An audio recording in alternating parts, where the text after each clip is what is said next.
Hello everyone, my name is Jenna Weetman and this is my application for GPSN National Executive in 2015. So I guess a good place to start is a little about myself. I am a current third year student at Griffith University in Queensland, which means 2015 will, fingers crossed, be my final year. And personally, I can't think of a better way to spend my final year than by getting involved in GPSN on a national level. For me, the last 2 years being involved in GPSN have been some of the most fulfilling, rewarding and inspiring of my life. And if in my final year I can play just a small part in taking this great organisation just that little bit further, then it's medical school well spent. In order of preference, I am going for National Vice Chair, National Secretary, the Local Events Officer, the NEO, and the Working Group Coordinator. So a little about me and my past experience. In 2013, my second year, I was elected as the second year representative for the Griffith University Medicine Society, or GUMS. This involves sitting on a number of committees within the School of Medicine and ensuring that the second year students were given a voice, basically. It involved advocating on any issues highlighted by the students and at times editing, drafting or commenting on any policies as raised by the School of Medicine or by students themselves. In 2013 as well, I was also fortunate to be elected as the National Community Working Group Secretary. Now, this was very exciting because it was the working group's first year, and working alongside the chair, I was able to help create a framework for the working group to take it on to the future, which would be 2014. But for me, my favourite aspect of that role was helping to co-author and pilot a program in local high schools. This focused at exam and study techniques and really highlighted elements of student well-being within these high-stress situations, and this is a program that has continued into 2014. But 2014 was really my big year.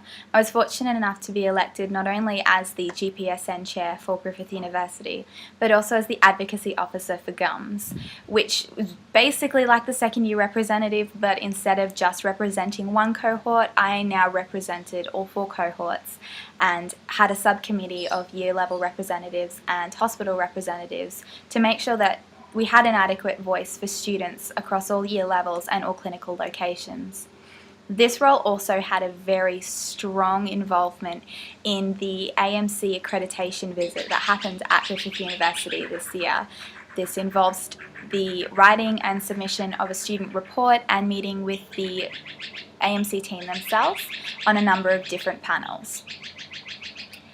As for the Griffith University chair, I'm sure a lot of you are aware of what that job entails, but credit where credit's due. A lot of the success that Griffith GPSN has had this year has been due to an amazing executive that I have around me. And for me, I believe that's an important part of leadership. It's understanding the strengths of those around you and being able to delegate where appropriate.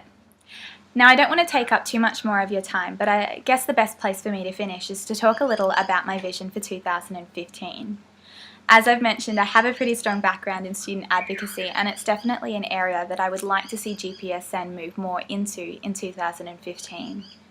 In terms of the national working groups as well, I'd like to see them become more of an integral part of the local clubs themselves, so that we can not only get more of a student interaction with these working groups, but also have more of an impact on our communities in terms of closing the gap, in terms of formulating policy.